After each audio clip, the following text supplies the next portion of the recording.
नमस्कार दोस्तों, विद्या शक्ति एजुकेशन के ऑनलाइन प्लेटफॉर्म पर सभी मित्रों का हार्दिक स्वागत और अभिनंदन है। दोस्तों, हम पढ़ रहे हैं मानव रोगों के बारे में। किसके बारे में?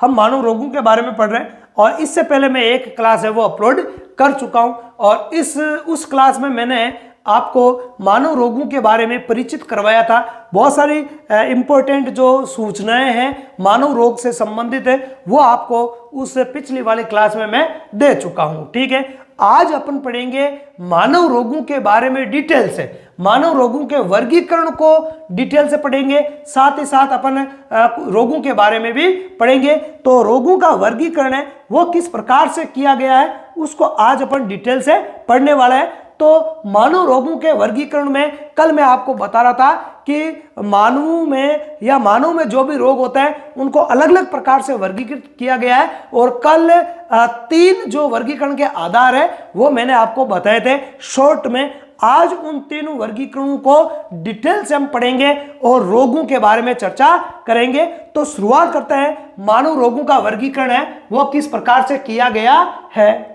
तो यहाँ पर 3 वर्गीकरणों के बारे में अपन थोड़ी सी चर्चा कर लेते हैं। हालांकि ये पिछली क्लास में मैं बता चुका हूं। पहला वर्गीकरण का आधार तो है रोग की अवधि के आधार पर। किसके आधार पर? रोग की अवधि के आधार पर जो मानव रोग है वो कितने प्रकार के होते हैं। वहां देखो 2 प्रकार के बताए गए। एक तो है आपके दीर्घकालिक रोग और एक है आपके अल्पकालिक रोग। कितने प्रकार के हो गए?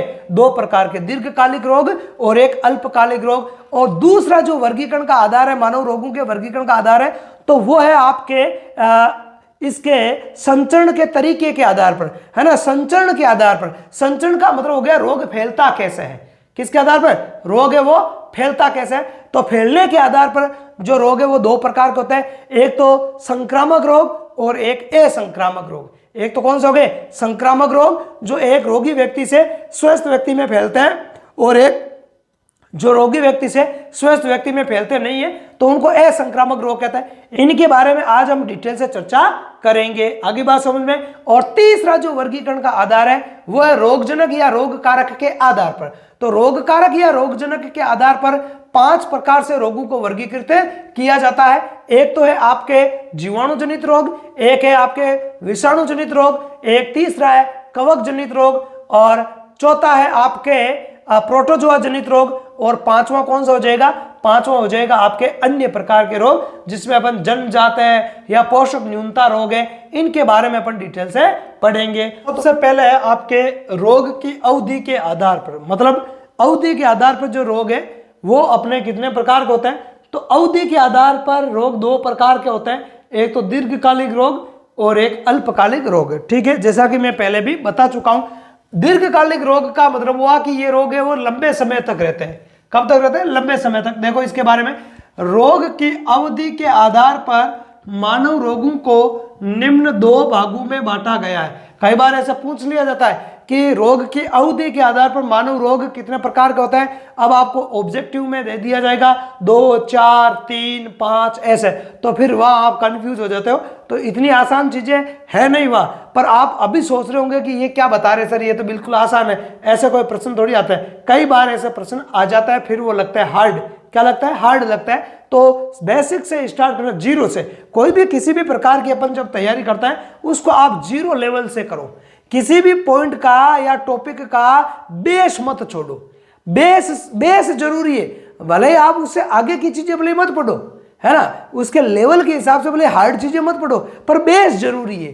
बेस तो आप कहीं पर भी पढ़ो, उसका बेस आपको आना जरूरी होता है। तो बेस लेवल तैयार होना चाहिए। कई बार बेस से भी सवाल है वो आ जाता है। तो अवधि के आधार पर मानव रोगों को कितने भागों में बांटा गया? 2 भागों में बांटा गया है। पहला है आपके दीर्घकालिक रोग। कौन सा है? दीर्घकालिक रोग। तो दीर्घकालिक रोग क्या होता है? जो रोग लंबी अवधि तक, है ना, लॉन्ग टाइम तक, लंबे समय तक अथवा जीवन पर्यंत, ध्यान रखना है, हाँ, जीवन पर्यंत भी रह सकते हैं। ये रोग रहते हैं तो उन्हें अपन दीर्घकालिक रोग कहते हैं। क्या कहते हैं? दीर्घकालिक रोग कहते हैं, है ना। जैसे जीवन पर्यंत की बात करें, जैसे मान लिया कि एड्स हो गया, तो एड्स एक जीवन पर्यंत रहने वाला रोग ही है। इसके अलावा कुछ हद तक, अधिकांश मामलों में अगर अपन कैंसर की बात करें तो एक बार कैंसर हो जाता तो वो भी लगभग जीवन पर्यंत ही रहता है। बहुत मुश्किल चांस होता है कि उसके ठीक होने का, आगे बात समझ में, बहुत मुश्किल चांस होता है। मैं ये नहीं कह रहा हूं कैंसर ठीक भी हो सकता है ना, लेकिन प्रारंभिक अवस्था में यदि आपने परीक्षण करवा के, जांच करवा के, सही कंटिन्यू दवाइयां ले ली प्रारंभिक अवस्था में, तो आपका कैंसर ठीक हो सकता है ना, अन्यथा नहीं हो सकता है। क्योंकि कैंसर में भी दो प्रकार होते हैं, एक तो होता है दुर्दम कैंसर और एक होता है सुदम कैंसर। तो सुदम कैंसर है वो ठीक हो जाता है, लेकिन जो दुर्दम कैंसर है वो पूरे शरीर में फैलता रहता है। आप ऑपरेशन कराओगे तो भी वो वापस और हो जाएगा, शरीर के किसी दूसरे भाग में हो जाएगा। तो इसलिए मैं कह रहा हूं कि कैंसर भी जीवन पर्यंत रोग में आएगा, एड्स भी जीवन पर्यंत रोग में आएगा, और कुछ मामलों में देखें तो वृद्धावस्था में फिर टीबी हो जाती है, तो ये भी बहुत मुश्किल चांस होता है। हालांकि इसको तो अपन ठीक कर सकते हैं, ठीक है। तो इस प्रकार के जो रोग है वो जीवन पर्यंत भी रहते हैं या लंबी अवधि तक रह सकता है, तो उनको बोलते हैं अपन दीर्घकालिक रोग। क्या बोलते हैं? दीर्घकालिक रोग कहते हैं। आगे देखो, ये रोग हमारे स्वास्थ्य को अत्यधिक प्रभावित करते हैं। ये जो रोग होते हैं वो हमारे स्वास्थ्य को क्या करते हैं? सबसे ज्यादा प्रभावित करने वाले रोग यही होते हैं। क्यों? क्योंकि ये जब रोग होता है तो ये रोग धीरे धीरे होता है, और धीरे धीरे इस प्रकार से होता है कि रोगी व्यक्ति को शुरुआती दौर में या शुरुआती समय में, या जो रोग की शुरुआती फेज होती है उस शुरुआती फेज में उस व्यक्ति को पता ही नहीं चलता है। जैसे कि बात करें एड्स, है ना, तो शुरुआती फेज में पता ही नहीं चलता है। बात करें कैंसर, तो शुरुआती फेज में पता ही नहीं चलता है। तो इस प्रकार के जो रोग हैं वो धीरे धीरे उनके लक्षण प्रकट होते हैं, और जब लक्षण प्रकट होते हैं, जब तक हमें पता चलता है रोग के बारे में, तब तक ये रोग हमारे शरीर में मजबूत जड़ें जमा चुके होते हैं, और फिर इनका इलाज करना बहुत ही मुश्किल हो जाता है। आगे बात समझ में, तो ये जो रोग है वो हमारे शरीर को अत्यधिक प्रभावित करता है। फिर व्यक्ति लंबे टाइम तक बीमार रहेगा, तो उसके शरीर का जो वजन है वो घट जाएगा, उसके कार्य करने की क्षमता है वो कम हो जाएगी, कई मामलों में इम्यूनिटी सिस्टम है वो कमजोर हो जाएगा। जैसे एड्स की बात करें, है एड्स में प्रतिरक्षा तंत्र है वो बिल्कुल क्या हो जाएगा? कमजोर हो जाएगा। हालांकि इन सब के बारे में, एड्स, कैंसर, टीबी, सब के बारे में डिटेल से पढ़ेंगे, चिंता करने की आपको कोई आवश्यकता नहीं है, ठीक है। तो ये हमारे शरीर को लंबे समय तक शरीर में रहने के कारण शरीर को अत्यधिक प्रभावित करता है। अरे मान लिया कि कोई व्यक्ति 6 महीने से बीमार है, तो क्या उसकी कार्य क्षमता घटेगी नहीं? क्या उसके शरीर में कोई विशेष प्रकार के परिवर्तन है? हो सकता है उसका वजन है वो घट जाएगा, हो सकता है उसके भूख में कमी आ जाएगी, व्यक्ति चिड़चिड़ा हो जाएगा, है। तो इस प्रकार के जो लक्षण है वो लंबी अवधि वाले रोगों की वजह से हो सकता है। तो कहने का मतलब है कि ये हमारे शरीर को सबसे ज्यादा प्रभावित करने वाले रोग होते हैं। एग्जाम्पल की बात करें तो कौन कौन से ऐसे रोग है? तो जैसे बात करें क्षय रोग, क्षय रोग को क्या बोलते हैं? टीबी। क्या बोलते हैं? टीबी रोग बोलते हैं, क्षय रोग, है ना। इसके अलावा आपके कैंसर, तो ये भी दीर्घकालिक रोग है, क्षय रोग भी दीर्घकालिक है। इसके अलावा एड्स, HIV जो एड्स होता है विषाणु जनित रोग है, जान रहा है किसके द्वारा होता है? विषाणु के द्वारा होता है, तो एड्स है, तो ये भी एक दीर्घकालिक रोग है। और इसके अलावा एक होता है एलिफेंटाइटिस रोग। कौन सा रोग? एलिफेंटाइटिस रोग, और इसको अपन कहते हैं फीलपाव रोग भी कहते हैं। कौन सा रोग कहते हैं इसको? इसको अपन फीलपाव रोग भी कहते हैं, ध्यान रखना। कौन सा रोग? फीलपाव रोग। फीलपाव का मतलब है कि इस रोग में, हालांकि आजकल ये नहीं होता है, संदूषित जल से होता है ये रोग। किससे होता है? संदूषित या दूषित जल पीने से। तो इसके जो कृमि होते हैं वो शरीर में प्रवेश कर जाते हैं, और बड़ी बड़ी गांठें बनती है, और गांठों से कृमि निकलता है, और पाँव वो सूज जाता है, सूजकर हाथी के जैसे पाँव बन जाता है ना, चौड़ा, काफी चौड़ा फूल जाता है। तो उसको अपन क्या बोलते हैं? एलिफेंटाइटिस रोग बोलते हैं, फीलपाव रोग बोलते हैं। तो उसमें क्या होता है? जो व्यक्ति का जो पैर होता है वो हाथी की तरह हो जाता है। किसकी तरह हो जाता है? हाथी की तरह फूला हुआ होता है, जैसा कि इस डायग्राम में दिखाया गया। आगे बात समझ में, तो ये आपके कुछ दीर्घकालिक रोग है, तो ये हमारे स्वास्थ्य को सर्वाधिक प्रभावित करते हैं, ठीक है। ये ध्यान रखना, एलिफेंटाइटिस को क्या बोलते हैं? फीलपाव। वैसे आगे जब इनके बारे में डिटेल से पढ़ेंगे तो मैं बताऊंगा इनको। आगे बात करें, अब आपने दूसरा है अल्पकालिक रोग। कौन से रोग? अल्पकालिक रोग। अल्पकालिक का थोड़े समय के लिए, ऐसे रोग जो थोड़े समय के लिए रहते हैं, अल्प अवधि के लिए रहते हैं। देखो, वह रोग जो अल्प अवधि के लिए है ना, लगभग 5 से 10 दिन तक, ये एक एवरेज टाइम है, एवरेज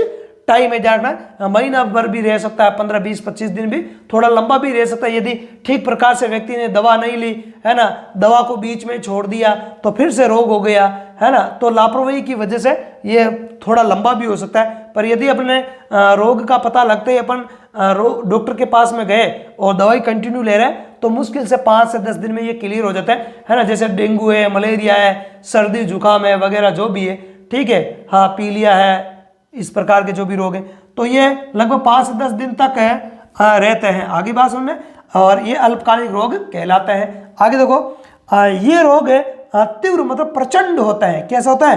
तीव्र रोग होता है। तीव्र का मतलब है कि जब ये रोग होते हैं तो इनका जो उग्रता होती है वो उग्रता काफी तेज होती है। जैसे मलेरिया है या जैसे मान लिया कि आपको डेंगू हो गया, तो डेंगू हो गया तो रोग होने के बाद में व्यक्ति को बुखार वगैरह आ जाएगी, सर्दी लगेगी तो व्यक्ति कुछ भी नहीं करेगा, है ना, रजाई ओढ़ के सो जाएगा, क्योंकि तेज सर्दी लग रही है, तेज बुखार आ रहा है उसको, वो कुछ भी नहीं कर पाता, प्रचंड होता है ना। मतलब इनका जो प्रभाव होता है वो होता अल्प समय के लिए, लेकिन जो प्रभाव होता है वो बहुत तेज, उग्र अर्थात प्रचंड प्रभाव होता है, और उस दौरान व्यक्ति कुछ खास काम नहीं कर पाता है, उसको रेस्ट करना ही करना पड़ता है, कोई भी कार्य नहीं कर सकता। तो ये होता है कम अवधि के लिए, लेकिन इसका जो प्रकोप है वो प्रचंड होता है। क्या होता है? प्रचंड होता है। जबकि जो दीर्घकालिक रोग होता है वो लंबी अवधि तक होता है और धीरे धीरे प्रकट होता है। जैसे कैंसर है तो धीरे धीरे होगा, एड्स है तो धीरे धीरे होगा, टीबी है तो धीरे धीरे होगा, है ना। तो इनका जो संक्रमण है वो तीव्र नहीं होता है ना, प्रचंड नहीं होता है। हालांकि ये बाद में जाके प्रचंड हो सकते हैं, है ना, वो बात एक अलग है। अंतिम अवस्था में तो फिर ये अपना खतरनाक रूप दिखाता है और व्यक्ति को मरना भी पड़ जाएगा। क्या हो जाएगा? व्यक्ति को मरना भी पड़ जाएगा। तो वो है दीर्घकालिक रोग, लेकिन अल्पकालिक रोगों में ऐसा नहीं होता है ना। मरने के बहुत ही न के बराबर चांस होता है और आसानी से ठीक भी हो जाते हैं। आगे बात करें, इनसे शरीर पर कोई विपरीत प्रभाव नहीं पड़ता है, क्योंकि एवरेज ये 7 से 10 दिन तक रहता है या 5 से 10 दिन तक रहता है, तो शरीर पे कोई खास प्रभाव नहीं पड़ता है। ऐसे नहीं कि शरीर आपका दुबला पतला हो गया, आपका 4-5 किलो वेट कम हो गया, है ना, इस प्रकार की कोई आपके शरीर में कमी है वो परिलक्षित नहीं होती है। तो ये इस प्रकार के आपके अल्पकालिक और दीर्घकालिक रोग होते हैं। और ये आपको उदाहरण भी याद रखना है। कई बार ये पूछा गया कि निम्न में से कौन सा रोग अल्पकालिक है। ध्यान रखना, वहां ऑप्शन में टीबी, एड्स, कैंसर और एक इनमें से दिया हुआ मिलता है। आगे बात समझ में, तो इनमें से रोग भी मिलता है। तो इनमें से अब अगर अपन एग्जाम्पल की बात करें तो देखो, मैंने एग्जाम्पल यहाँ नहीं लिखा है तो यहाँ लिख देता हूँ मैं एग्जाम्पल। इनके एग्जाम्पल कौन कौन से हो जाएंगे? इनके एग्जाम्पल की अगर अपन बात करें तो जैसे मान लिया कि आपके सर्दी जुकाम, क्या हो गया? सर्दी जुकाम, तो ये हो गया। इसके अलावा जैसे मान लिया कि आपको हैजा हो गया है, ठीक हो जाएगा थोड़े दिनों बाद में। मलेरिया बुखार हो गया, ठीक है, ठीक हो जाएगा थोड़े दिनों में। डेंगू हो गया, ठीक है, ये भी हो जाएगा आपके डेंगू, ठीक है। इसके अलावा आपके टाइफाइड हो गया, है ना, टाइफाइड, तो ये भी कुछ दिनों में क्या हो जाएगा? ठीक हो जाएगा। तो और भी बहुत सारे रोग हैं। तो इस प्रकार के जो रोग हैं वो अल्पकालिक होते हैं। अल्पकालिक आप जानते हो, ठीक है, जो नॉर्मली तैयार हो जाते हैं तो वो अल्पकालिक है। जैसे प्लेग वगैरह है, प्लेग भी हो जाएगा। तो इस प्रकार के जो रोग है वो अल्पकालिक रोगों की श्रेणी में आते हैं। आगे बात करें, अपन देखते हैं संचरण के आधार पर मानव रोग है वो कितने प्रकार के होते हैं। तो संचरण के आधार पर देखो, संचरण के आधार पर रोग निम्न 2 प्रकार के, कितने प्रकार के? निम्न 2 प्रकार के होते हैं। कौन कौन से होते हैं? पहला है आपके संक्रामक रोग। कौन से रोग? संक्रामक रोग, है ना, जो एक रोगी व्यक्ति से दूसरे स्वस्थ व्यक्ति में फैलते हैं, तो वो संक्रामक रोग। देखो, ऐसे रोग जो एक रोगी व्यक्ति से स्वस्थ व्यक्ति में, किसमें? स्वस्थ व्यक्ति में फैलते हैं, संक्रामक रोग कहलाता है। क्या कहलाता है? संक्रामक रोग कहलाता है। आगे देखो, ये रोग मुख्यतः किसके द्वारा होता है? सूक्ष्म जीवों से होते हैं तथा वायु, जल, भोजन, छूने का संपर्क स्थापित करने, संपर्क बनाने अथवा यौन संबंध, है ना, अथवा यौन संबंध बनाने से फैलते हैं। तो ध्यान रखना, संक्रामक रोग वो है। संक्रामक रोग के पहचानने का 2 तरीका है। एक तो ये सूक्ष्म जीवों से होते हैं और एक ये दूषित जल है, दूषित वायु है, दूषित भोजन है, या संपर्क बनाने, ठीक है, या यौन संबंध बनाने से फैलता है। तो इन्हें निम्न भागों में बांटा गया है। तो इस आधार पर मैंने आपके लिए इनका एक और से अलग से वर्गीकरण कर दिया। यहाँ से बहुत सारे क्वेश्चन है वो पूछे जाता है। एक प्रश्न इस पॉइंट से यहाँ से कई बार है वो पूछा जाता है। तो देखो देखते हैं, सबसे पहले अपन वायु द्वारा फैलने वाले रोग कौन से है ना, वायु द्वारा। तो वायु द्वारा फैलने वाले रोग कौन कौन से, चेचक है ना, चेचक जो रोग है वो किसके द्वारा होता है, वायु के द्वारा होता है। वायु के द्वारा भी फैलता है। किसके द्वारा फैलता है, इसके जो चेचक है ना उसका वायरस होता है पॉक्स वायरस है ना, वेरिसेला जोस्टर। कौन होता है, पॉक्स वायरस कहते हैं सामान्यतः, और उसका प्रॉपर नाम है वेरिसेला जोस्टर। तो वो वायु के द्वारा भी फैल सकता है। इसके अलावा खसरा है ना, निमोनिया है, टीबी है, डिप्थीरिया है, जुखाम है, कुकर खांसी है, ये रोग है वायु द्वारा फैलते हैं। मतलब जब रोगी होता है, जैसे कुकर खांसी है, जुकाम है, इनमें छींकता है या खांसता है, तो वो जो बूंद होता है, जो ड्रॉपलेट निकलते हैं, जब अपन बोलते हैं तो थूक की बूंदें निकलती हैं जिनको ड्रॉपलेट बोलते हैं, तो वो ड्रॉपलेट वायु में फैल जाती है। और जो भी रोगाणु वायु में फैलकर स्वस्थ व्यक्ति तक जब वो श्वास लेता है तो चले जाता है ना। तो चेचक में भी ऐसा हो सकता है, हालांकि चेचक संपर्क के द्वारा भी फैलता है। इसके अलावा खसरा, निमोनिया में भी ऐसा होता है, निमोनिया में भी खांसी चलती है व्यक्ति को। आगे देखें, अगला आपके जल व भोजन द्वारा फैलने वाले, किसके द्वारा, संदूषित जल, दूषित जल का प्रयोग करना, या उस जल के द्वारा क्या बना लिया गया, भोजन। क्या बना लिया गया, भोजन। दूषित जल से भोजन बना लिया, इसलिए जल और भोजन दोनों भी लिख सकते हैं। तो उनके द्वारा होने वाले रोग, हैजा, टाइफाइड है ना, टाइफाइड को क्या बोलते हैं अपन, मियादी बुखार। क्या बोलते हैं, मियादी बुखार। टाइफाइड को मियादी बुखार या इसको मोती जरा भी बोलते हैं। क्या बोलते हैं, टाइफाइड को मियादी बुखार या मोती जरा भी बोलते हैं। तो ये टाइफाइड रोग है, हैजा है, ये आपके जल या संदूषित भोजन से फैलते हैं। इसके अलावा पेचिस है ना, पेचिस है ना, पेट दर्द या दस्त होना, दस्त होने से संबंधित लक्षण है, आगे बताऊंगा। तो ये जो है वो इसके द्वारा होता है, दूषित जल या भोजन से। आगे बात करें छूने से, छूने या संपर्क द्वारा। तो छूने या संपर्क द्वारा होने वाले रोग कौन से है, तो चेचक या पॉक्स। ध्यान रखना, ऐसा नहीं सिर्फ 2 बार बता दिया, चेचक या पॉक्स छूने या संपर्क द्वारा भी होता है, और इसके में भी आता है आपके वायु द्वारा भी ये फैलता है। आगे बात करें कुष्ठ, कुष्ठ का कोड रोग जिसको अपन लेप्रोसी बोलते हैं, है ना, जिसमें अंग वगैरह गलने लग जाता है, हाथों की अंगुलियां वगैरह गलने लग जाती है, पूरे शरीर पे फफोले बन जाते हैं, छाले बन जाते हैं, है ना। व्यक्ति जैसे कोई जैसे सब्जी फल सड़ता है ना, वैसे सड़ने लग जाता है ना। तो वो होता है आपके कोड या लेप्रोसी रोग। आगे बात सुनिए, हाँ, अगला आपके लैंगिक संपर्क द्वारा होने वाले रोग है ना, असुरक्षित यौन संबंध बनाने से कौन कौन से जो रोग है वो होते हैं। तो इनमें जैसे एड्स, ठीक है, एड्स एक घातक बीमारी है। इसके अलावा सिफिलिस, सिफिलिस के अलावा गोनेरिया, गोनेरिया का दूसरा नाम है सुजाक, सुजाक या गोनेरिया दोनों एक ही रोग के नाम है। इसके अलावा ल्यूकोरिया, और इसके अलावा लैंगिक मत्स्य।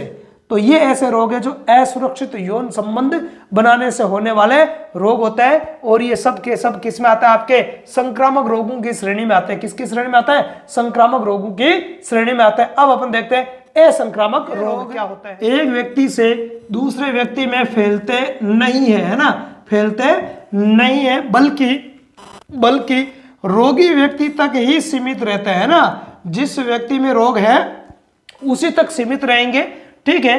तो उदाहरणों की बात करें तो एक तो है पोषक तत्वों की कमी से होने वाले रोग, है ना। पोषक तत्वों की कमी से होने वाले रोगों में अगर अपन बात करें, जैसे मान लिया कि किसी को रतौंधी हो गया, तो रतौंधी दूसरे व्यक्ति की नहीं हो सकती है, क्योंकि ये विटामिन ए की कमी से होता है। इसीलिए जैसे मान लिया कि बेरी बेरी रोग हो गया, कौन सा रोग, बेरी बेरी, विटामिन B1 की कमी से। किसकी कमी से, B1 की कमी से, ये विटामिन ए की कमी से, है ना। इसी प्रकार जैसे मान लिया कि स्कर्वी रोग हो गया, कौन सा रोग हो गया, स्कर्वी रोग, जो विटामिन सी की कमी से होता है। रिकेट्स रोग, कौन सा रोग, रिकेट्स रोग, ठीक है, जो विटामिन डी की कमी से होता है। और इसी प्रकार के और भी बहुत सारे जो पोषक तत्व है, जैसे आयोडीन की कमी से आपके जैसे गायटर रोग हो जाएगा। कौन सा रोग, गायटर, ठीक है, गायटर, या जिसको अपन गेंगा बोलते हैं या गलगंड बोलते हैं, ठीक है, क्या बोलते हैं, गलगंड, ठीक है।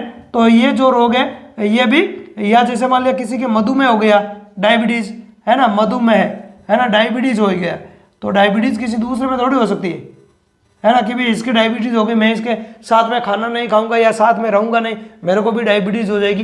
तो ऐसा कुछ भी नहीं होता है। साथ ही साथ जो जन्मजात जो रोग होता है, या जिसको अपन कह सकते हैं आनुवंशिक रोग, है ना, आनुवंशिक रोग, आनुवंशिक रोग। तो इस प्रकार के जो रोग हैं वो आपके रोगी व्यक्ति तक ही सीमित रहता है, दूसरे व्यक्ति में नहीं फैलता है। तो इन सब रोगों को बोलते हैं अपन असंक्रामक रोग। तो आज की क्लास में अपन इतना ही पढ़ेंगे। यदि ये क्लास आपको अच्छी लगी है तो इस क्लास को अपने दोस्तों में ज़्यादा से ज़्यादा शेयर करना है। चैनल पर आप नए हो तो चैनल को लाइक और सब्सक्राइब जरूर करना है, साथ ही साथ बेल वाले आइकन को प्रेस कर लेना है ताकि जैसे ही मैं कोई वीडियो अपलोड करूं उसका नोटिफिकेशन आपको तुरंत मिल जाए। ठीक है, तो अगली क्लास में फिर आपसे मिलेंगे, तब तक के लिए धन्यवाद। जय हिंद।